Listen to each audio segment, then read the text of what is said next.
Mesdames et messieurs, bonjour. Voici venir donc la session tant attendue, celle pour laquelle vous êtes restés jusqu'à ce dimanche et celle pour laquelle vous bravez la faim, puisque nous nous situons à cette heure difficile, challenging, qui précède le déjeuner, encore qu'après le déjeuner ne soit pas non plus un moment particulièrement excitant.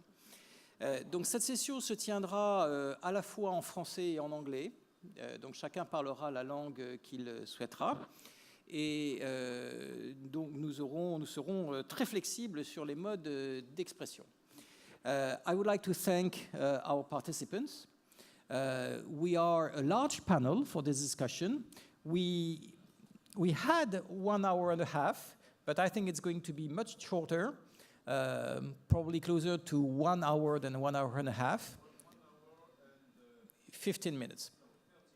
13 minutes. So somebody will wave and tell me to stop. Otherwise, you know, one characteristic of the Friends of Africa is that they cannot stop talking about what they care most, which is the future of our continent. So we have a large but extremely prestigious panel. I will say a word about each of the participants when I will give the floor to them. But you know, but I will keep it very short because you have their bios. And you know that all of them are extremely high-level, extremely senior stakeholders in Africa, whether in the field of politics, public policies, business, research. And I think we'll have wonderful enlightenment about where this continent is heading to. Alors, cette réunion se tient juste au moment où le sommet Afrique-France s'est clos. Et d'une certaine manière, ce sommet Afrique-France est représentatif de l'angle que nous allons essayer de donner à cette discussion de ce matin, puisque le titre officiel du sommet était relatif à la paix et à la stabilité en Afrique. Il était largement généré par les discussions autour de la question sahélienne, bien entendu. Mais en fait, il s'est tenu à l'occasion de ce sommet une réunion de business en ouverture, présidée par le ministre français de l'économie et des finances, M. Moscovici, à laquelle le président de la République a participé. C'était la deuxième fois dans l'histoire du ministère des Finances que le président de la République se rendait au ministère des Finances, et c'était à l'occasion d'un événement africain. Et le fait que nous ayons eu pendant toute une journée salle comble de tous les grands patrons français, d'une représentation extrêmement importante du business africain, à laquelle nous avons donc participé, Lionel et moi-même, montre à quel point la dimension, à quel point le changement de perception du monde des affaires à propos du continent africain est profond. Alors maintenant, est-ce que ce changement est profond? Est-ce qu'il est durable?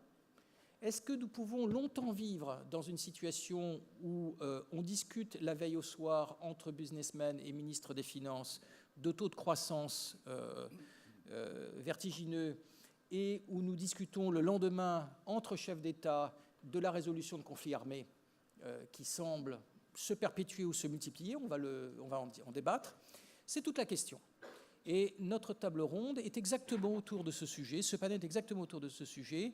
Est-ce que nous avons, jusqu'où va pouvoir aller, je dirais d'une certaine manière, la soutenabilité du télescopage des problèmes de sécurité et de conflictualité en Afrique et de la croissance économique? D'ailleurs, l'un encourage-t-il l'autre?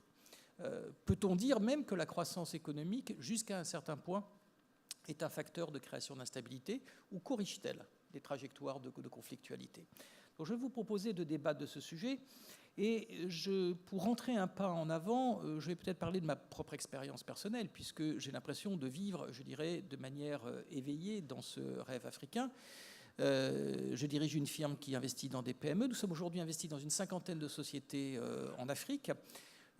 Dans le semestre qui vient de se finir, le chiffre d'affaires de notre portefeuille a cru de 25%. Et ce n'est pas la première année. Notre chiffre d'affaires l'année dernière avait cru ce portefeuille avait cru de plus de 40%. Maintenant, dans le même temps où nos sociétés rencontrent un succès ébouriffant, qui ne peut se comparer qu'aux trajectoires de croissance du sud-est asiatique dans la dernière décennie, dans le même temps, je ne sais plus envoyer mes collaborateurs dans plusieurs pays du continent. Et nous avons, de manière claire, rayé de la carte de nos potentiels d'investissement 3 pays dans lesquels nous avions été actifs et où nous avons choisi de ne plus, dans les 2 prochaines années, en tout cas, intervenir. Et bien entendu, nous l'avons fait parce que la situation mêlée de la conflictualité du terrorisme crée un climat d'insécurité tel que nous ne savons plus comment opérer, pourtant dans des territoires qui nous sont extrêmement familiers, que nous fréquentons depuis très longtemps et où nous avons eu un portefeuille très actif. Ces dernières années, nous avions investi dans un portefeuille d'entreprises, de start-up en Côte d'Ivoire, juste avant la crise. Ces 3 sociétés dans lesquelles nous avions investi juste avant la crise survivent plus ou moins, mais l'une d'entre elles connaîtra sans doute un sort fatal. Donc, comment est-ce que ces trajectoires sont finalement, peuvent être surmontées? Est-ce que finalement l'incroyable rapidité de la transformation du continent africain va permettre de surmonter les problèmes de la conflictualité? Et on peut tirer espoir du fait que cette croissance africaine est très largement ancrée dans des problématiques structurelles. La croissance démographique, la transition démographique qui continue, qui s'amorce, l'explosion urbaine, la densification des territoires et, par derrière, la libéralisation des politiques économiques, le tout qui crée un marché intérieur absolument extraordinaire, je dirais même dont la croissance est sans précédent dans l'histoire économique. Nous avons aujourd'hui un continent africain qui a à peu près 1 milliard d'habitants, qui croît à une vitesse de l'ordre de 5 à 6% par an. Les perspectives du Fonds monétaire international pour l'an prochain maintiennent ces prévisions de croissance. Et au rythme auquel nous progressons aujourd'hui sur le continent, la taille du PIB africain en 2050 sera la taille du PIB chinois aujourd'hui. Et on peut voir à cette simple aune l'ampleur absolument époustouflante, je dirais, des transformations qui sont en train de s'opérer et de celles que nous allons voir s'opérer. Alors, pour aborder ce sujet, je vais vous proposer de donner quelques minutes de propos introductifs à chacun de nos panélistes. Et ensuite, je vous donnerai l'occasion, du côté de la salle, d'intervenir, de poser les questions à ces intervenants. Et puis, nous essaierons d'avoir une ou 2 minutes de mots de clôture pour chacun de nos panélistes. Il va nous falloir faire assez vite, compte tenu et être discipliné. Et je remercie my fellow panelists de leur compréhension et de cette concision. Alors, je vais commencer, si vous le voulez bien, par Jean-David Lévite, que je ne vais pas présenter puisqu'il a eu l'occasion déjà de s'exprimer dans cette conférence à de nombreuses reprises, les années précédentes et cette fois-ci, et dont le regard sur le contexte politique et sécuritaire est particulièrement intéressant. Et j'ai envie de commencer cette réunion en lui demandant si, au fond, cette conflictualité et ce climat d'insécurité dont nous parlons aujourd'hui est en progression, est en régression, est stable? Est-ce qu'il se transforme qualitativement? Et à son sens, est-ce qu'au fond, il est gérable ou est-ce que nous sommes en train de voir une situation échapper au contrôle collectif des Africains eux-mêmes ou de la communauté internationale? En 5 minutes, Jean-David. Merci Jean-Michel.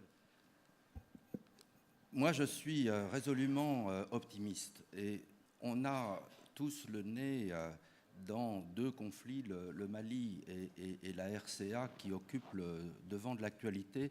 Si on regarde dans le rétroviseur et qu'on mesure le chemin parcouru, là, on est très optimiste. Et pour parcourir ce chemin du sud vers le nord, rappelons-nous, aujourd'hui, on clôt les obsèques de Mandela. Il y a une génération, il y avait encore l'apartheid en Afrique du Sud. La Namibie n'était pas indépendante.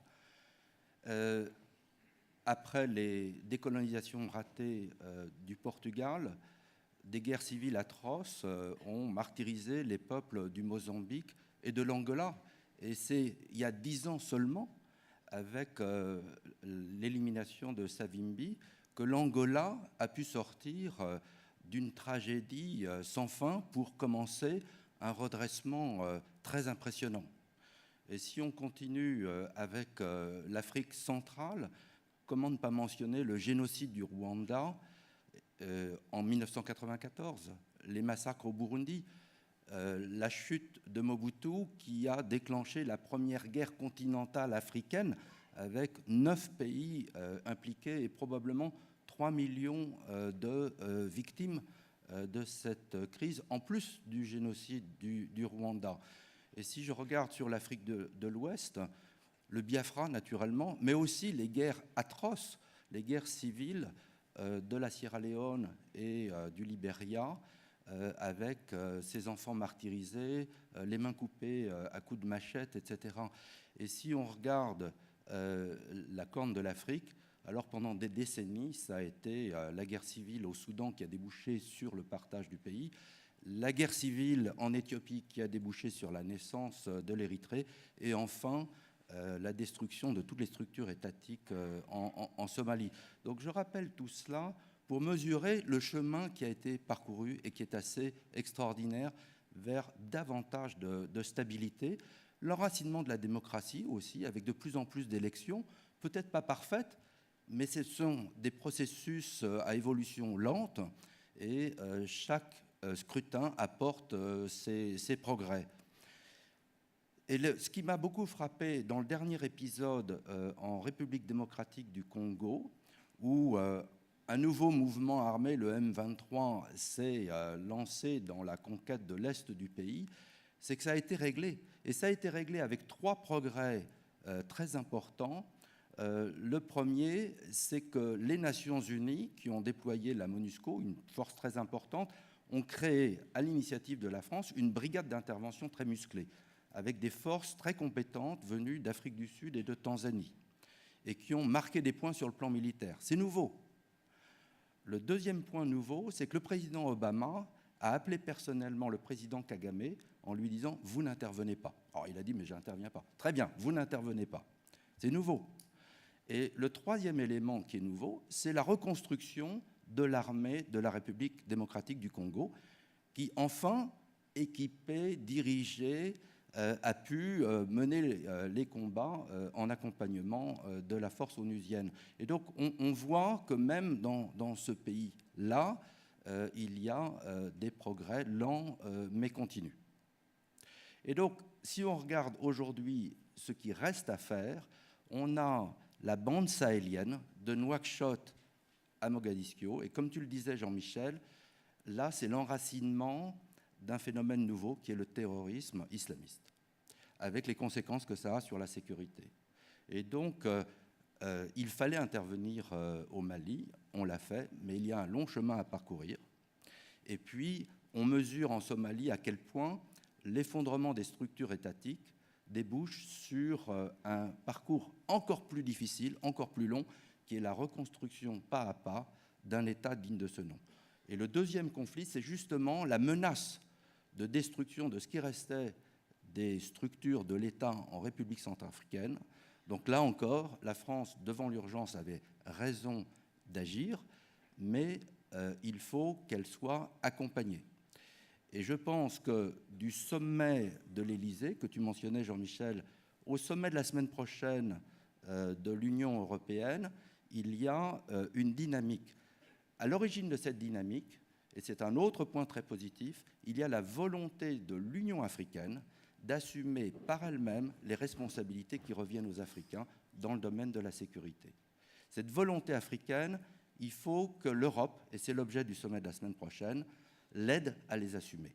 La France a pris sa part, le Royaume-Uni. Il faut maintenant que toute l'Europe se mobilise pour aider les Africains à former des troupes africaines de réaction rapide pour faire face aux urgences du moment.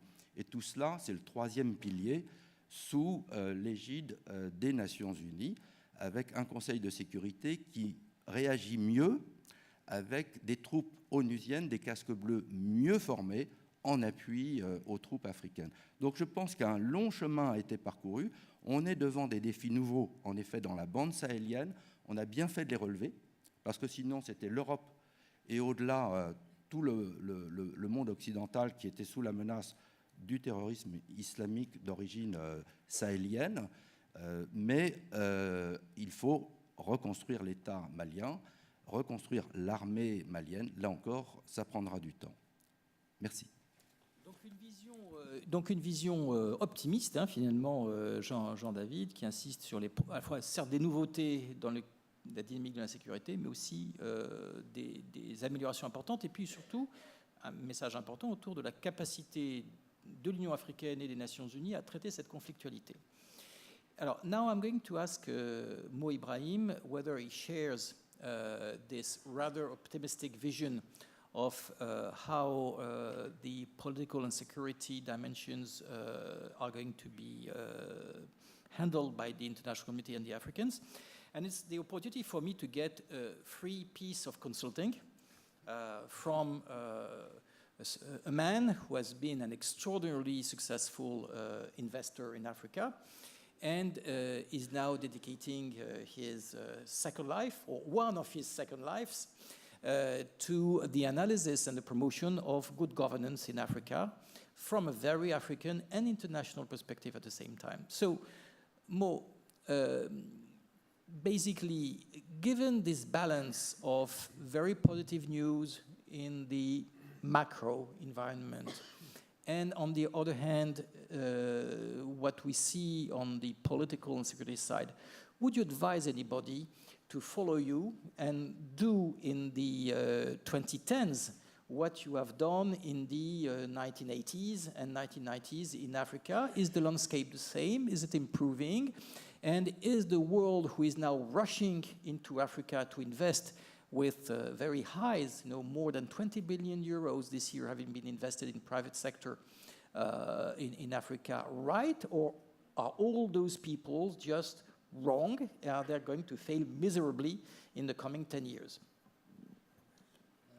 I think the short answer is that I've been always amazed about how ill-informed the world markets and the so-called business people about the situation in Africa. There is a problem. There has always been a perception of Africa. And that perception of Africa comes from various sources. In my youth, it came from Tarzan movies and, the cartoons, etc. And then the snippets of news which we get every now and then. And I had a lot of discussion with the media people, whether in the BBC, CNN, or the French media and newspapers, etc., because I always complained. And the answer I got, which is almost consistently, was that, look, we have few seconds, maybe a minute or two in our news bulletin about Africa. And by the time we cover the jihadists and Islamicists in Mali and the problem on Syria, then the time is up. And TV or media is... We have 1 hour and a half here. is really about, Africa's 54 countries. And media looking for exciting story. What makes TV? A man killing a man or chopping hand of somebody else or blowing a bus or that is news. So you hear about this news. And, all of us heard yesterday there is somebody blew up a minibus in Kenya. And, that's a big story, and people don't cancel their trips to Kenya, and there's more people died in Paris in car accidents yesterday than in Kenya today. But our perception of things can be a little bit, unfortunately, misleading. As a business people, whenever there is a gap between perception and reality, there is a wonderful business opportunity. That was business about. You're looking for that gap in any market, in any industry, in any business. If there is a gap between perception and reality, you are in for the money. And this gap has been there all the time in Africa. That's to answer the first part of the question. On the issue of security and the issue, the associated kind of issues with that. Maybe some of you know we publish every year an index for African governance. Our foundation just focuses on the issue of governance because we think that is where all good things come, public governance. That's it, what we need to focus on. And public governance is about delivery of public goods. When we look at this, and this year we had the data now for 13 years, from 2000 to 2012 actually, because you look 1 year back. We measured 133 parameters for every country in Africa. And that enabled us to really take a scientific and objective look about what's happening, away from the perceptions and the headline-grabbing stories. The main issue in Africa, as we see over the last 12 years, number one, there have been great development in one area, which is human development. Health, education, and welfare. That is a great success story in Africa over the last 12 years, underpinned by numbers in almost every country in Africa over the last 12 years. That's great. Then the economy. Great success stories in Africa. Over 46 countries have moved forward. A decent growth, annual growth, have been sustained over the 12 years, even during the financial crisis. That is a great story. Then we come to the area of participation, democracy, and human rights. There have been slight improvement, with about 3 or 4%. So we're moving forward, but not as fast as we're moving in the area of human development and the area of economic development. Then we come to the area of rule of law and security. That area has deteriorated over the last 12 years, and we raised the red flag over that issue. Why? Given all these successes here, in the area of security and rule of law, Africa went backward. We looked at the underlining and data, went through that info. And interestingly, we found among the various indicators there, accountability improved. That's good. We found that cross-border violence and conflicts have been reduced, and that's wonderful news. So why the overall indicator have gone down? We discovered it has gone down because there is an interesting phenomena appeared over the last 10 years, which is inter-country conflicts. This has undermined all the other indicators under that heading, rule of law and security. And that was puzzling. Why conflicts inside countries have really increased?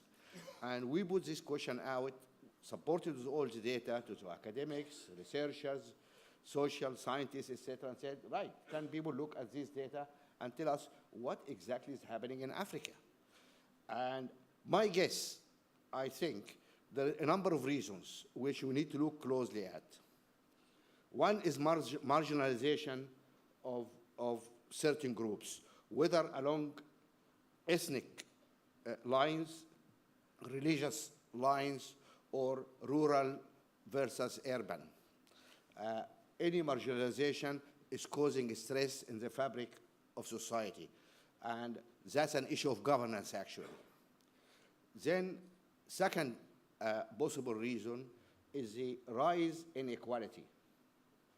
We find that while Africa has grown considerably over the last 12 years, actually, the number of poor people in Africa have not decreased. The fruits of growth has gone to the top 1%. And in my intervention in the first day here, I think when I raised this, not only in Africa, that's everywhere actually is happening. Something is going wrong here. And this trickle through we've been told about is not happening. And that, again, an issue of governance. And this phenomena of social stresses within society is really very interesting. And I wonder whether it is not becoming an international phenomenon, not only in Africa, although it is not as violent as in America. I'm also a British citizen, and I know that maybe next year they're going to be, or maybe few months, they're going to be a vote whether Scotland stays in UK or not. What's wrong with the Scots people? Why do you want to leave the country? Then I was in Barcelona a few months ago, and everybody I speak to Catalan talking about independence of Catalan. Of course, we had the Basque. We had, I don't know, is there in this new world some fragmentation is taking place? Although why it expressed itself in more civilized way and more peaceful way through ballot box or negotiation in Europe, sometimes it's taking a violent aspect in Africa. But that's an issue really people need to look into and study.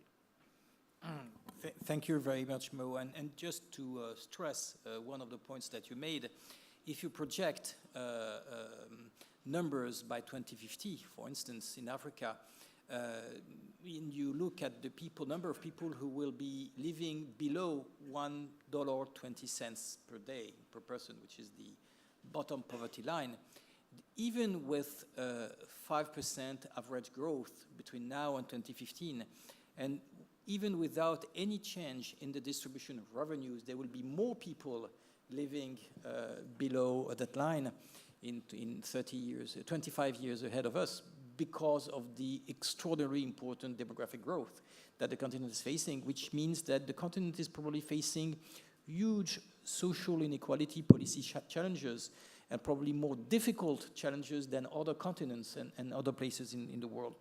And this leads us probably to Kenya and Eastern Africa, though I would not like to push Mr. Naikoni to talk only about that part of the continent. So, Mr. Naikoni, you know very well the Western world and Africa. You have done your studies at Harvard, among others. You have had part of your career in the Kenyan civil service, and then in the business, and you are heading Kenya Airways now since 2003, if I'm not mistaken. So you're a very bright leader of what is one of the major African corporations, a very successful one, public, and fully African, which is, by the World Bank standards, a complete mistake. You should not be successful by all those standards, okay? So I wanted to ask you to react on what Mo has said more specifically, and maybe to link it to what Kenya has experienced the past years with the addition of your own social problems and the ones that are coming from Somalia, that you're importing from the north of your country. And, bearing in mind that your own company and the whole Kenya has suffered a lot from this political instability, despite its tremendous growth potential. So from your standpoint, and probably a little bit more from your corner of Africa, where you see, and your own business responsibilities, how you see those challenges. Okay, thanks very much. I won't talk a lot about the whole of East Africa because it's big.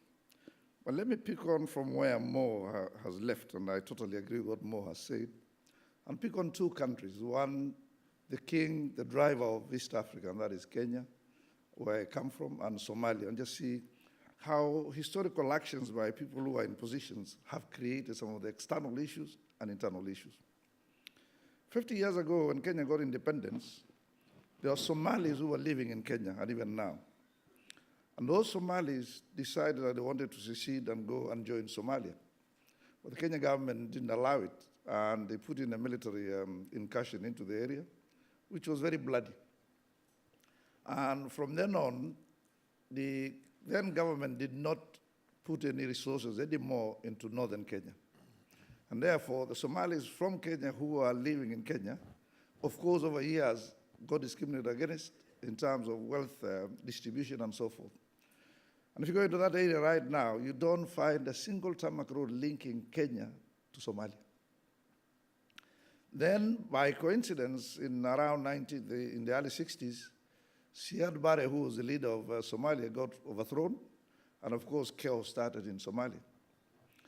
Same time, remembering that Somalis are fishermen, a lot of foreign fishing vessels started coming into Somalia waters and started fishing. And of course, the local Somalis realized that, look, we are in danger of being pushed out of our own business. And they started attacking the fishermen from fishing vessels that are coming from overseas. And that's how the whole issue of piracy started. Because they got in and realized that, look, don't just push these fishermen away, get hold of these ships and make money. And they started making money. And of course, there was no law and order in the country. And businessmen from Kenya realized that, look, you could still use Somalia to start getting goods coming in through the Somali border because there's no customs or whatever, get the goods from overseas into Kenya and sell them. So a business started there. They started then selling charcoal from Kenya through Somalia into the Middle East. So a number of people benefited out of it. Then Al-Shabaab came in and got into Somalia. And then they started coming into Kenya, and of course the Kenyan Somalis sympathized with them. They were sympathetic to them. And it only took a few years before the Kenyan government realized that, hey, we are facing a situation here because the Al-Shabaab have come into Nairobi when they started bombing shops and houses in Nairobi. Then the Kenyan government decided to move in and start throwing out the Al-Shabaab out of Somalia and then putting in a government in Somalia. And of course, they succeeded in doing that, but it backfired because you push them out and they got into Kenya. And that's where the whole issue of terrorism started in Kenya. Let me just park that for a while and get into the internal conflicts in Kenya. Before independence, the British settlers took land in the Rift Valley, large tracts of land, and Rift Valley is the most productive area in the country. Then there was a 10-mile strip in the coast, which was owned by the Sultan of Zanzibar. After independence, the government negotiated deals, and the 10-mile strip came back to Kenya government, and the land owned by the British settlers also was relinquished by the British settlers, having been paid compensation through the government of Kenya by the British government. But what happened, the people who were in government took over the nice land that is at the coastline without the knowledge of the local community, but never chased the local community. They just stayed on the land, not knowing that the land has been taken by fairly senior people in government. Equally, the Rift Valley land, that happened there, but they also managed to take their own tribes, what I say they, the people who are senior in government, to go and occupy the land in Rift Valley.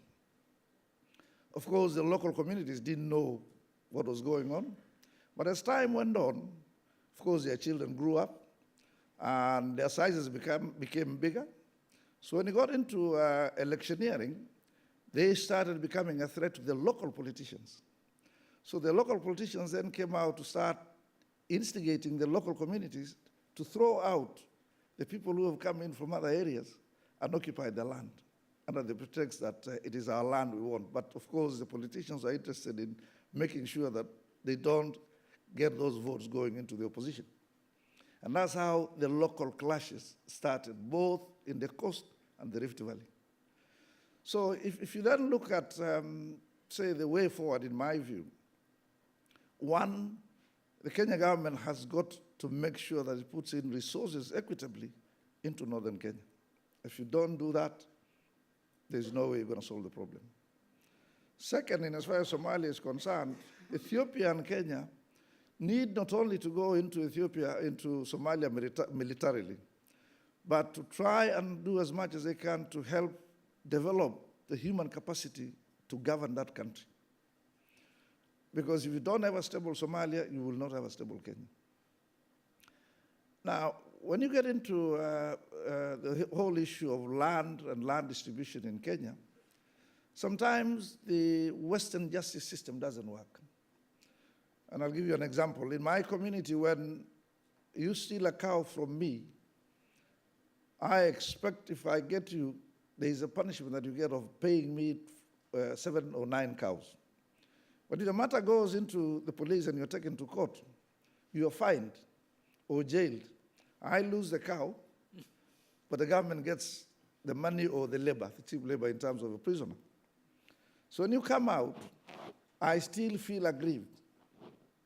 But for you who has gone to jail, you feel that you're being charged twice. So you refuse to pay, and that starts clashes. So on the issue of land, I think there are local ways of sitting down and negotiating and solving things without going through the legal system that is not understood by us. That's my view. Thank you so much. I think we have heard one of the most fascinating and thorough descriptions of what is happening in Eastern Africa and the Horn of Africa that I personally have heard for many years. So thank you very much. And I think what comes, extremely various from what you say is that those problems are of a nature, of a complexity, of a local dimension, which is so obvious that nobody but Somalis, Kenyans, and Ethiopians can fix it, obviously. And hence, the question of the means, because you highlighted the question of resources to fix the problem also comes. And maybe one of the things that you could be positive about is that the growth Kenya has enjoyed in the past decade makes it easier for you to find solutions to those problems. But maybe before we come back later to Eastern Africa, I would like to turn now to Mr. Chu Qing. So, Mr. Chu Qing, you are a very eminent international policy researcher, a specialist of Chinese diplomacy, but also French diplomacy. And your presence here is very important because everybody knows the very important role that China and growing role that China has played in the past 2 decades in Africa, mostly economically, and with a very firm policy stance that you have had over the years that you would not interfere with political issues and keep out from them.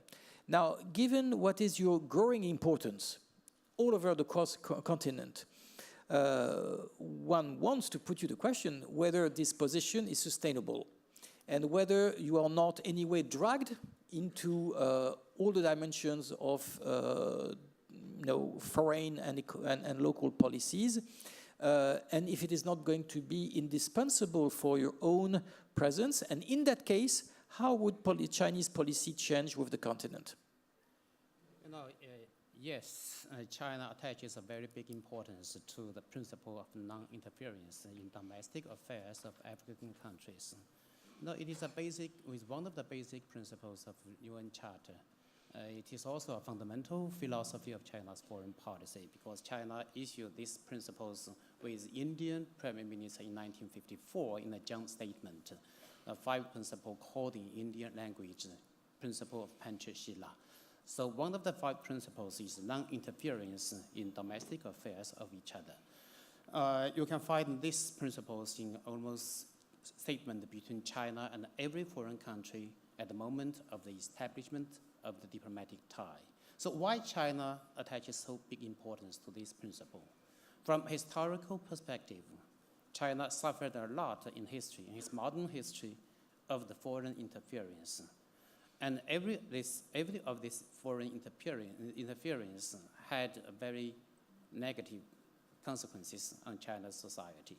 So from a theoretical perspective, China believes that no one else knows domestic affairs of a country than the people and the government itself. And from perspective of international relation history, it is always the strong and the big countries which interfered in the small and weak countries' domestic affairs. So the developed countries are very dynamic in intervention, but they do not care enough the aftermath of this intervention. Yesterday, we heard the Minister of Foreign Affairs of France saying that the only thing that could never occur in Libya today is a coup d'état, because there is no d'état today. So it's a joke in this World Policy Conference, but it's a very tough reality in Libya. So international community does not care so much what happened after the military intervention. But no intervention does not mean indifference. China shares the concept adopted in United Nations in 2005, that is responsibility to protect. So that means while a government of a country feel or do not have ability or will to protect its people from crime of war, ethnic purge, or crime against humanity, so international community has to react. China shares this concept. But what is more important is who will be the judge of the situation? Who will be the decision maker of military intervention in another country? So that is very important. So China shares also the Brazilian concept of responsibility while protecting, or responsible protection. As a matter of fact, China participates in almost all the peacekeeping operations under the auspices of United Nations in Africa and in other continents. Recently, China sent its contingent to the peacekeeping forces in Mali because China thinks that the intervention in Mali is legitimacy, because with the invitation of the government and also with the authorization of United Nations. And China, among the permanent member of the Security Council, China is the largest contributor of contingent to the peacekeeping forces. So if I may say, the difference between China and some developed country concerning the interference is when there is instability because of the conflict in the country, foreign Western countries may think that a regime change will end very quickly, the instability, and to restore the stability. Well, China thinks that everything has its time. So it is easy for a developed country to change regime in a developing country. But it is not necessarily that the stability comes with this military intervention. So that's why China has a kind of reticence attitude to the foreign interference in domestic affairs of other countries. Thank you. Thank you, and I think history is giving you right, and I think it's very important that you remind us that China is as large a contributor to peacekeeping operations, including in Africa as it is, which is, I think, is something that is completely overlooked in the general public. Et maintenant, je vais me tourner vers trois interlocuteurs francophones, même s'ils peuvent, bien entendu, s'ils souhaitent s'exprimer en anglais. Et je voudrais commencer avec M. Mustapha Terrab. Donc, M. Terrab, vous dirigez l'Office chérifien des phosphates, une très, très grande entreprise mondiale basée au Maroc. Et vous êtes très présent sur le sol africain subsaharien également. Donc, et on a envie de se tourner vers vous pour vous demander une perspective à la fois maghrébine et mondiale sur cette question du continent africain. Vous êtes localisé dans une région qui a été très fortement secouée elle-même avec toute la dynamique des printemps arabes. Vous avez des voisins turbulents. Vous êtes voisin, j'allais dire, du problème malien. Avec de nombreuses interférences sur l'ensemble du désert saharien. Et par ailleurs, vous êtes un investisseur très, très, très actif. Alors, comment, de votre point de vue, voyez-vous ce télescopage entre activité économique et politique? Et dans ce qui est votre propre politique d'investissement de l'Office chérifien des phosphates, quel type de conséquences en tirez-vous? Merci d'abord, j'avais scribouillé mes notes en anglais, donc je suis désolé. Merci de m'avoir autorisé à aussi faire cette présentation en anglais. Look, I would like to go back to something I believe is very fundamental that was mentioned and is at the heart of the way Moroccan businesses, not just OCP, are addressing the African market. The first, and again, there is a perception, I think there are two perception gaps, not just one. One that I will address very quickly, which goes to the way you've characterized also Moroccan businesses as being in the Maghreb and not in Africa. Well, the way we view our investments, not just OCP, but as you know, Moroccan banks and other types of businesses are heavily invested in Africa. This is simply an investment from African businesses in Africa. Yet too many policies and too many business strategies disconnect the north of Africa with the sub-Saharan Africa. Let's keep in mind that 10 out of 22 Arab countries are in Africa. And some geopoliticians don't take that very much into consideration. The most serious gap, I think, that I'd like to go back to is the perception gap in terms of these whole issues of stability, security, etc. Africa doesn't have any kind of exclusivity in terms of inter-ethnic conflict or all the kinds of niceties you mentioned, terrorism and so on and so forth. Yet we are in our right to ask ourselves, why is it that when it comes to thinking or doing things in Africa, it is always framed in that way? You know, you mentioned the summit last week, I guess, in Paris, was a summit on stability and security and stability. And economics were evoked and economic opportunities, but as a side event, not to take anything from the merits of the report from Hubert Védrine and his group, who I think are tackling upfront the perception issues, and that's a good thing. Yet, we should ask ourselves, why is it that we're associating Africa with this kind of things? You may wonder, you know, going to what Mo said about business arbitrage. You know, sometimes that perception gap, and very often is a big opportunity for businesses. I'm wondering if it's not also a big opportunity for politicians, but I'm not going to address that just to remain in good standing here. Look, this arbitrage, we are saying it very clearly in our business, agricultural and fertilizer. It was mentioned in terms of land tenure by my friend from Kenya. It applied to telecom very clearly in the 90s. The key there was to not only to take the African market seriously, but the key is to be willing to adapt the business models, innovate in terms of business models, and even in terms of some of the policies, regulations, and de-risking investments, being innovative, doing this way to address the reality of the African market. And this is why we think this perception is self-fulfilling, as it is very convenient, I think, for many businesses who do not want to change their business model. We do not want politicians and regulators to change the way they do things, to do it in a way that is more appropriate for Africa. It is very convenient to put forth risks.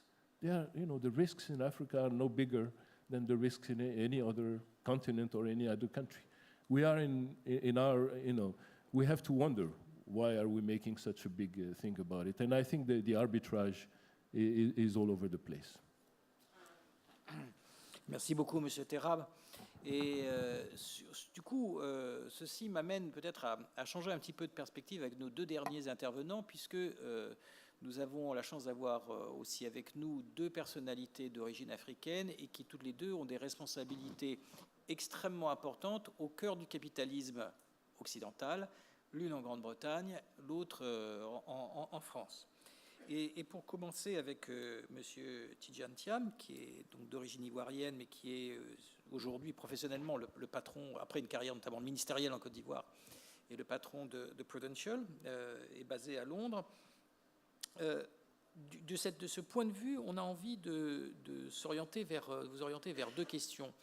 La première, au fond, c'est que, en tant que vous-même investisseur international, à la tête d'une société du secteur de la finance, dans l'assurance, comment voyez-vous ce marché africain et comment appréciez-vous ces risques et comment voyez-vous que votre entourage l'adresse? Et deuxièmement, quel message auriez-vous envie d'envoyer aux gouvernements africains et peut-être d'ailleurs au gouvernement ivoirien, puisque c'est votre pays d'origine et que ce pays d'origine lui-même, que la Côte d'Ivoire est elle-même en train de mettre, on l'espère, derrière elle une très grave crise politique, sécuritaire, qui a duré une longue décennie. Hein. Donc quel conseil auriez-vous envie de donner au gouvernement ivoirien pour accélérer les transformations et remettre non seulement d'ailleurs votre pays, mais l'ensemble de la sous-région de l'UMOA sur une trajectoire de haute performance? Très bien. Merci Jean-Michel. Je voudrais commencer par vous remercier de m'avoir invité et puis formuler une plainte, si vous voulez, parce que c'est complètement impossible et frustrant d'être sur un panel pareil où il y a tellement de choses intéressantes à dire et on voudrait prendre beaucoup de temps. Mais je crois qu'on approche du déjeuner, donc je vais essayer d'être bref. I'm going to speak in English for a while because one of the anecdotes I'd like to share only works in English. Very pleased to have Mo here because I define him as a very new breed of African. He's one of a few African billionaires who's not a head of state. So very nice to see you here. Welcome. And I think you herald the new Africa, which is a message of hope, I think. And the anecdote I wanted to share is, Jean-Michel, you referred to my years in government. You know that there is one of the most productive tuna factories in the world is in Abidjan. It's been for a long time. And there are many world-class businesses operating in Africa. That's not recognized, but OCP is one of them and others. And I took a journalist from a newspaper I will not mention to see the factory, and I said, so we're going to write about this. He was really enthusiastic. He said, I'm going to write about it. He sent it to London. And his editor, this is really, really a very important publication, told him, the only stories I'm interested in Africa are stories about animals or cannibals. I'm sorry, it's a sad story. But, this was in 1996, Abidjan. We're not talking about 1906. This is not a long time ago. Certainly in my lifetime. So back to the point that was made by Mo and Mohamed about perception gap. It's absolutely real. It's not exclusive to Africa. I became famous or infamous for failing in a $35 billion acquisition. I'd managed to convince the US government to sell us the Asian activities of AIG, after the AIG failure for $35 billion. I thought it was the deal of the century. I was absolutely killed by the UK investors and the UK media. My poor children were taking exams. They had my picture on the first page of every paper calling me an idiot. And the deal failed. That company is worth $80 billion today, 3 years later. Okay, the deal failed because people didn't believe Asia would grow. It's exactly the same problem. You try to explain to them, they just don't get it. And I'm completely with Mo and Mohamed. I see Africa as a huge opportunity. As an investor, we bought a company in Ghana last week. I'm really very excited about it. We had our investor there. I presented it to the investors. The share price went up 2% in a down market. It's all very good. I think it's going to happen. Just a few quick comments. I said I'd be brief. Just, you won't be surprised. You describe me as at the heart of capitalism. I'm actually a capitalist, and I'm unapologetic about that. I think it's a system that works. I'm in good company. I heard Mr. Xi Jinping saying that the market is the best means of allocating resources in the world, so I feel relaxed saying that. I'm with him. I believe in the market. I think the financial services sector plays a key role in that. And frankly, sorry if I'm rude to some of the representatives of states in the room, we have money. Prudential has $800 billion under management, and the governments don't. So it's as simple as that, to state the obvious. And the difference between our money and the government money is my money comes from people who have given it to me to manage willingly. The government's money comes from taking it to from people who don't want to give it to the government. So we are in a very, very different position. I'm in a position to invest positively for the future with an upside. The government has to go in your pocket and take the money. So it's a serious point. We announced last week with a very nice letter from George Osborne thanking me and Prudential because I took the lead with 6 insurance companies in Britain. I believe, and we work together on infrastructure, there's a huge need for investment in infrastructure in developed countries and in developing countries. So in England, the UK wants to launch a major infrastructure program. Well, the government came to us, and we insurance companies committed to investing £25 billion, $40 billion, the six of us, for the next 5 years in infrastructure. And I think that's the right answer. We don't need to go take that money from the British taxpayer. Okay, we have a savings gap, we have an aging population, we have pensions we cannot fund. Well, we're going to do that by investing in high return projects, which then will pay those pensions.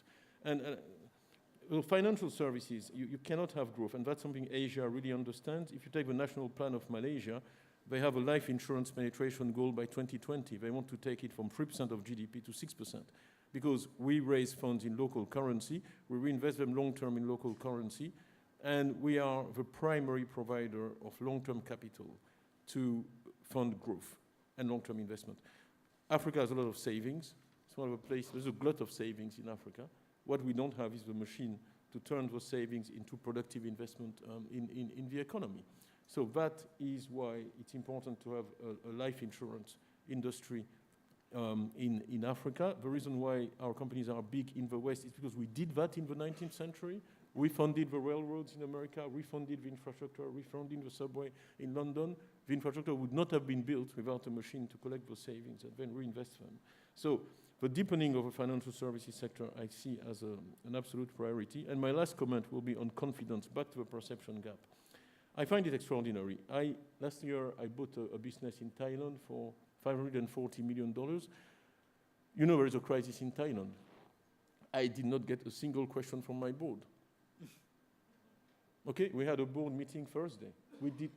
Nobody says, why don't you pull out from Thailand? Okay, we are in Indonesia. We have 200,000 employees in Indonesia. We are the first investor in the Jakarta Stock Exchange. We hold a lot of Indonesian debt. Actually, we hold a lot of debt of all the Asian countries, national debt, where we are. So, as someone said on the panel, Africa doesn't have a monopoly on political trouble. Indonesia has a lot of terrorism. Nobody is saying, why don't you come out of Indonesia? So what I'm arguing for is the normalization of Africa, so that people start treating Africa like any other place in the world. I think if we get that, we'll be absolutely fine. And if you ask for a message to governments, it's to really understand. And I don't, again, true to my words, I'm not going to target a message to African governments, because I think what's good for African governments is good for any government. I say the same thing to George Osborne when I meet him. It's all about confidence. We're sitting on a lot of money.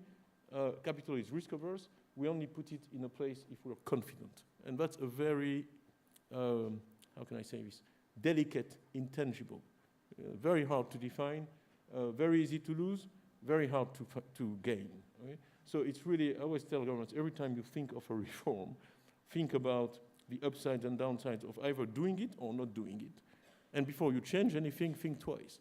Because the very fact that you changed, for instance, I'll be explicit, when the Conservatives came in England, the Labour had for 10 years an investment policy in infrastructure that we all believed in, and they changed it to improve it. But we keep telling them that was a bad idea, because the change in itself is confidence destroying, if you wish. It reduces the confidence in the system, that when you put $100 million, $500 million in something, the conditions during the 20 years are going to be the conditions on which you base your decision initially. So I think if African governments have one goal, is to build confidence. As Mohamed said, there is ethnic tension everywhere, there is conflict everywhere. What we want to see from the private sector is that there is a recognition of the issues, two, a will to deal with them, and three, an approach to actually present a credible plan and a credible solution, and we will invest. We don't flee from countries because there's trouble, okay? We're there for the long term. What we want to see is responsible leadership. Thank you.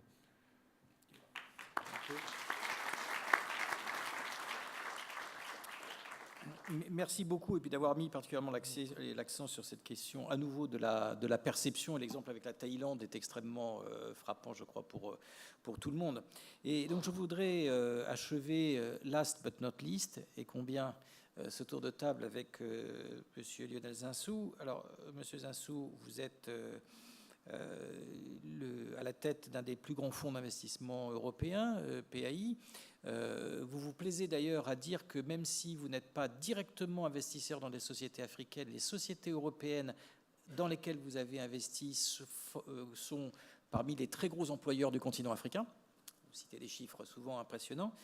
Et vous avez récemment participé avec Tidjane Thiam et moi-même à ce groupe de travail commandité par le gouvernement français sur le partenariat économique franco-africain. Et de façon encore plus intéressante, vous êtes chargé de préfigurer une fondation franco-africaine qui serait consacrée à ce partenariat. Et avec du coup, on se demande quel est le type de suggestions que vous pourriez avoir pour cette fondation. Peut-être pouvez-vous les partager avec ce public. Et comment vous voyez cette fondation participer à la réduction de ce gap de perception, mais aussi à l'amélioration des pratiques de gouvernance, peut-être, puisque le gap de perception est beaucoup lié aux pratiques de gouvernance, dont Mo Ibrahim nous a rappelé tout à l'heure qu'elles étaient le point sur lequel l'Afrique n'avait pas réussi à performer, contrairement aux autres, dans ces dernières années. Monsieur le Président, merci. Alors, je vais être original, je vais parler en français. Les circonstances doivent être très solennelles puisque vous vois. Ça, c'est pour faire semblant qu'on est neutre. Ah bon. C'est un problème qu'on n'a pas en anglais. C'est pour ça que tout le monde a parlé en anglais. Non, mesdames et messieurs, bonjour. Oui, cette fondation, il faut qu'on fasse un peu de publicité pour cette fondation. Le président de la République française a en effet suivi une recommandation du rapport de messieurs Védrine, Severino, Thiam, El Karoui et Zinsou, qui était d'animer une sorte de réseau d'initiatives à travers un instrument qui ne soit pas souverain, mais qui soit plutôt privé, donc une fondation publique-privée en tout cas, et où, au fond, des initiatives, soit sur tout ce qui est plaidoyer pour l'Afrique et la croissance africaine, cette fonction d'advocacy, qui est quand même importante pour la réduction des erreurs de perception, où au fond cela pourrait s'exprimer, et où pourrait aussi s'exprimer des préoccupations de faire se connaître mieux les jeunes talents des deux continents, Europe et Afrique, qui se forment les uns par les autres, par l'expérience des uns et des autres, et où on puisse aussi avoir un réseau de communication entre entreprises, avec cette idée que pour qu'on progresse sur les sujets de gouvernance et qu'on progresse sur les sujets de développement, il faut qu'on sorte simplement de la confrontation des acteurs souverains. Au fond, les États, mais ça vient d'être dit brillamment par Tidjane, font ce qu'ils peuvent, mais il y a des forces nouvelles qui sont probablement plus créatives, et en tout cas qu'on n'a pas suffisamment sollicitées. Elles viennent parfois des collectivités territoriales décentralisées, qu'il faut inviter à la table, parce qu'elles sont parfois plus efficaces, étant plus proches du contrôle citoyen. Il y a le mouvement associatif et les fondations, qui peuvent jouer un rôle très important, et qui sont aussi bien endogènes, les associations, les fondations africaines, que des fondations extérieures à l'Afrique, et qui doivent aussi être autour de la table. Au fond, peut-être la chose la plus importante qui s'est passée dans les 10 dernières années, c'est qu'on ait transformé pour 30 millions de personnes infectées par le virus du VIH-Sida une maladie mortelle en une maladie chronique. Et ça s'est fait énormément du fait du mouvement associatif, de la Fondation Gates, avec le relais des États, évidemment. La contribution américaine, la contribution française sont les deux principales contributions, mais enfin quand même, c'est parti. Et ensuite, dans l'exécution, au jour le jour, c'est vécu grâce à travers le mouvement associatif. Et puis donc les entreprises qui, dans beaucoup de cas, en savent beaucoup plus sur les situations réelles des États et qui peuvent le plus efficacement combler ce problème de perception. Récemment, l'ambassadeur du Bénin en France me disait, pour ceux qui ne le savent pas, je suis béninois comme citoyen français et béninois, et l'ambassadeur du Bénin en France me disait comment convaincre des entreprises de venir investir au Bénin. Il y a une grande conférence sur l'investissement au Bénin avec les bailleurs de fonds, mais comment on les convainc? On va leur soumettre des projets de l'État. Bon, maintenant je lui dirais non, Tidjane Thiam m'a dit que ce n'était vraiment pas au fond comme ça qu'on allait faire. Mais ce que je lui ai répondu, c'est non, vous invitez les 10 entreprises qui, au Bénin, aujourd'hui, emploient des milliers de salariés avec un taux de rendement qui est, comme partout en Afrique, un des taux les plus élevés du monde. Vous avez vu récemment l'étude des Nations Unies sur le taux de rendement du capital. Il est en Afrique plus élevé que sur tous les autres continents. C'est-à-dire que l'erreur de perception, c'est pas de penser que l'Afrique est en dessous de la moyenne. L'erreur de perception, c'est de ne pas savoir que l'Afrique est au-dessus de la moyenne. Eh bien, la seule façon de faire, c'est d'aligner un brasseur avec un opérateur de téléphone, avec un opérateur de travaux publics, des gens qui représentent les vrais services, avec un cimentier, les vrais services, la vraie industrie, avec Kenyan Airways qui se pose à Cotonou, comme le président vient de nous le rappeler, mais de montrer les exemples de l'Afrique qui fonctionnent. Donc, si la fondation sert à quelque chose, c'est à rassembler ces acteurs nouveaux. Au fond, ça va être des coalitions d'acteurs qui vont être essentielles. Maintenant, sur la gouvernance, je voudrais qu'il ne faut pas non plus qu'on se plaigne, tout va très bien, mais la gouvernance va encore assez mal, d'ailleurs. Comme disait Jean-Michel, il y a de plus en plus de pauvres, il y a de plus en plus d'inégalités. Il faut dire comment on va s'y attaquer. Surtout à la World Policy Conference, il faut qu'on soit un peu en avance. C'est la 6e année où on a une session africaine. Pendant les 5 premières, on a dit l'Afrique va beaucoup mieux que ce que vous croyez. Pendant les 3 premières, les gens souriaient. Alors, ils étaient gentils et polis, parce qu'il y avait M. Wade, il y avait M. Odinga, etc. Enfin, l'un dans l'autre, les gens souriaient, puis ils étaient intrigués. Et maintenant, je crois, les gens commencent à admettre qu'il y a une croissance forte en Afrique et il y a un gap de perception. Alors maintenant, allons plus loin. On a réussi à éviter la plupart des problèmes de gouvernance de la croissance. Parce que 5% de croissance pendant 17 ans, ça crée de la surchauffe, c'est très difficile à gouverner. On n'a pas d'inflation. Au moment où il y a eu le début d'une forte croissance au Brésil, il y avait 2000% d'inflation. En Afrique, il y a moins de 5% d'inflation. On a gouverné la croissance sans déficit commercial. L'Afrique est le seul continent qui équilibre ses échanges commerciaux avec la Chine. L'Afrique est en excédent commercial. On a gouverné la croissance sans problème de paiement courant. Aujourd'hui, nous avons une Afrique financée. Nous avons des flux d'entrée de capitaux très importants. Hier, on parlait de certains problèmes sur la Turquie, on parlait de l'Inde. C'est difficile d'avoir une forte croissance et pas de problème de paiement courant. Nous n'avons pas de problème de paiement courant. Rappelez-vous, hier, il y avait une dichotomie dans les débats, hier, avant-hier, sur le thème « Il y a les pays émergents qui ont un bon balance sheet parce qu'ils n'ont pas de problème de paiement courant, puis les autres qui vont avoir des ennuis et des ennuis de devises, etc. Et il y a des imbalances, il y a des problèmes sérieux de déficit. Nous n'avons pas de déficit comme continent de paiement courant. Il y a, pour un continent, excusez-moi, qui fait 1200 milliards de PIB au taux de change courant, il y a 500 milliards de réserves de change. Ça veut dire un excédent durable de paiement courant. Donc il ne faut pas exagérer sur la gouvernance économique. Vous savez que les lois de finances, quand vous les agrégez toutes au niveau du continent, tout ça, ce sont des données publiques de la BAD et dans Perspectives économiques et de l'OCDE, nous avons une exécution des lois de finances de l'ensemble du continent, avec évidemment des pays en surplus et des pays en déficit, qui est inférieure à un déficit de 3%. Nous avons évité toutes les maladies infantiles de la croissance forte. Par conséquent, sur la gouvernance, il faut donner acte d'une gouvernance économique assez remarquable. Maintenant, on a les problèmes d'aujourd'hui. On ne sait pas faire rentrer les jeunes dans l'emploi. On a un problème de détruire notre jeunesse alors que notre force, c'est d'être le continent le plus jeune. On ne sait pas résoudre le problème de l'extrême pauvreté, non pas en statistique. Aujourd'hui, dans mon pays, comme dans celui de Tidiane, les 2/3 des habitants vivent au-dessus du seuil de pauvreté. Mais aujourd'hui, dans mon pays, il y a 1/3 d'exclus, ils sont 3 millions à l'indépendance. Il y avait 2 millions d'habitants. Donc la croissance démographique a créé un nombre d'exclus très important, quand bien même statistiquement la pauvreté s'est effondrée. Il faut régler ce problème-là. Et il faut bien voir que nous sommes à un stade de développement qui crée une difficulté.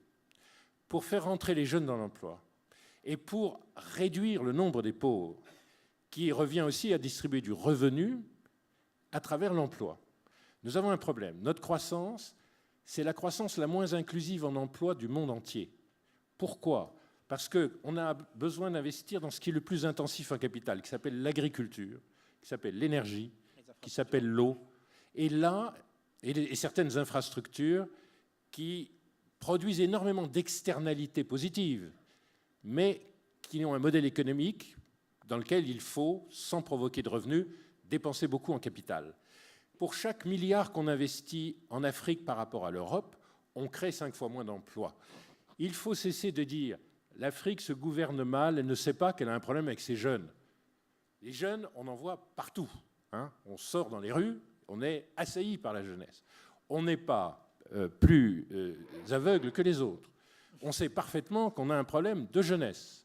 Mais ce n'est pas un problème d'éducation. Le Sénégal dépense 40% de son budget pour l'éducation. Dépenserait-il 80% que ça n'amènera pas les jeunes à l'emploi? C'est un problème de capital. Et la réponse, elle n'est pas améliorer l'éducation et la formation professionnelle. Ça, ce sont des évidences, ce sont des truismes. On n'a pas besoin de truisme de gouvernance. On a besoin de chercher des solutions de gouvernance. Notre seule réponse, c'est d'avoir des investissements qui permettent de générer un contenu en emploi élevé. Ça s'appelle l'industrie manufacturière et les services. On a besoin d'avoir des marchés. La réponse, c'est d'avoir des marchés pertinents. Le Bénin, 7 milliards. La Côte d'Ivoire, 25 milliards de PIB, ça ne le fera pas. La CEDEAO, Communauté économique des États d'Afrique de l'Ouest, 400 milliards de dollars de PNB, 300 millions d'habitants, ça le fera. C'est une union douanière, il faut lui donner des structures monétaires. Bon, évidemment que la réponse à l'emploi des jeunes, c'est pas de les éduquer. Enfin, tout le monde, on les éduque, on sait le faire. Non, c'est d'avoir une réponse en capital, en nature de notre croissance économique. Quant à l'extrême pauvreté, il faut développer des instruments. Jean-Michel, à l'AFD, y a travaillé, et je crois que c'est un des sujets du rapport qu'on a développé, qui permettent qu'on ait des externalités positives. Quand on fait un projet, il ne s'agit pas simplement de faire une autoroute à péage, il s'agit de faire une autoroute à péage avec, pour les populations qui sont desservies, des retombées positives. Il existe des techniques de financement, c'est maintenant qu'il faut s'y mettre. Il existe notamment ces fameuses techniques de financement qui prennent en compte l'impact. Je vous fixe un objectif pour votre financement qui est de viabilité économique, qui est un financement d'une activité économique, et un objectif social. Plus j'atteins l'objectif social, moins je vous rembourse, puisque mon objectif, c'est d'atteindre ces retombées positives.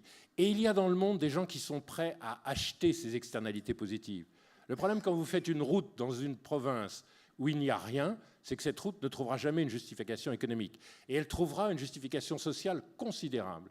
La question, c'est d'internaliser ça dans le calcul économique. Il y a des gens qui sont prêts à acheter les externalités. Ils s'appellent des fondations, des associations, des ONG, des bailleurs de fonds et des gouvernements. Nous avons les moyens. Ça, c'est les impact bonds et l'ensemble de cette finance qui prend en compte la croissance inclusive. C'est ça l'âge de la gouvernance en Afrique. Il faut qu'on cesse de nous dire « éduquez vos enfants ». On les éduque. Moi, j'ai une fille dans la salle, elle est éduquée. Et de même que les enfants de Tidiane, n'est-ce pas? Cessez de dire éduquez vos enfants. On sait éduquer nos enfants. Cessez de dire nourrir vos pauvres. Tout le monde sait nourrir les pauvres. Ce n'est pas ça la question. C'est trouvons les moyens de gouvernance moderne, d'une croissance inclusive. Ils existent techniquement. Trouvons les moyens d'une croissance qui fasse rentrer les jeunes, mais c'est du contenu en emploi. Il y a une chose très importante pour réduire le gap. Longtemps, nous avons été regardés en Afrique avec un œil de condescendance ou de compassion. Je crois que c'est maintenant derrière nous. Je crois que les esprits européens sont largement décolonisés aussi, et donc on nous regarde presque comme des êtres humains normaux. Maintenant, il ne s'agit pas que des pays dont la gouvernance n'est pas si admirable nous donnent des leçons de gouvernance du passé. Notre problème, c'est inventons ensemble des instruments efficaces pour nos problèmes. Nos problèmes sont identifiés, les instruments commencent à apparaître, c'est là qu'on a besoin d'imagination. Merci.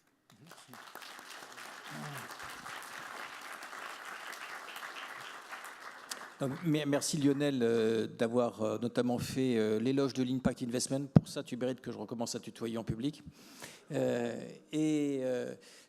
me contenterai de dire, après ce plaidoyer très brillant, que le passage de la condescendance à la concupiscence qui agite les marchés financiers au sujet de l'Afrique peut aussi avoir ces perversités auxquelles il faut que nous soyons attentifs. Nous avons quelques minutes pour prendre des questions de la salle. Je pense que... non, il faut finir maintenant, nous dit-on. Donc nous sommes... Alors vous remarquerez que l'ajustement structurel continue à frapper l'Afrique, puisque après avoir eu droit à 1h30, nous sommes ramenés à 1 heure de discussion. Mais la bonne nouvelle, c'est que vous n'allez pas avoir la possibilité de contester le message qui sort de ce panel, je crois, d'une manière frappante. Et je remercie vivement tous les panélistes d'avoir concouru finalement d'une manière extrêmement convergente à ces messages. Et je ne sais pas si je peux vraiment les résumer avec beaucoup d'efficacité, mais je crois que ce que vous avez partagé avec nous, c'est, oui, il y a bien entendu des sujets et des problèmes en Afrique. Il y en a dans de nombreux endroits du monde. Oui, un certain nombre de ces problèmes sont liés à de la conflictualité. Mais au fond, ces problèmes aussi, nous les rencontrons ailleurs dans le monde, et pas que en Afrique. Et nous avons à traiter d'un problème de perception importante entre l'importance donnée à la réalité de entre la réalité de ces problèmes et l'importance qu'il leur est donnée pour justifier des positions, soit des positions politiques, soit des positions morales, soit des positions économiques vis-à-vis du continent africain.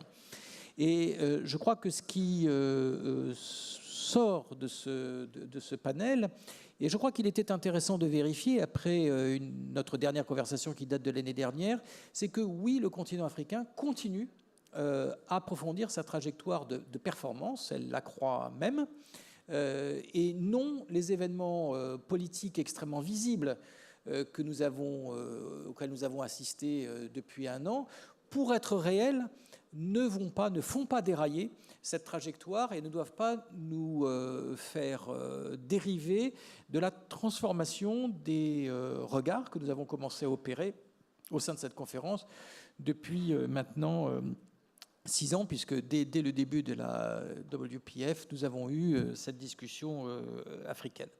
Alors nous allons quand même avoir une chance de nous rattraper pour éventuellement contester ce message très convergent autour de la table du déjeuner. J'engage, y compris d'ailleurs la claque africaine, puisqu'il y a un certain nombre d'interlocuteurs africains qui avaient envie de poser ces questions et avec qui j'avais pu parler avant cette réunion. Donc j'engage ce parti africain à ne pas se sentir trop frustré et à contacter nos panélistes, à continuer la discussion autour de la table du déjeuner. Et je vous demande de les remercier vivement pour leur disponibilité, leur franchise et leur intelligence.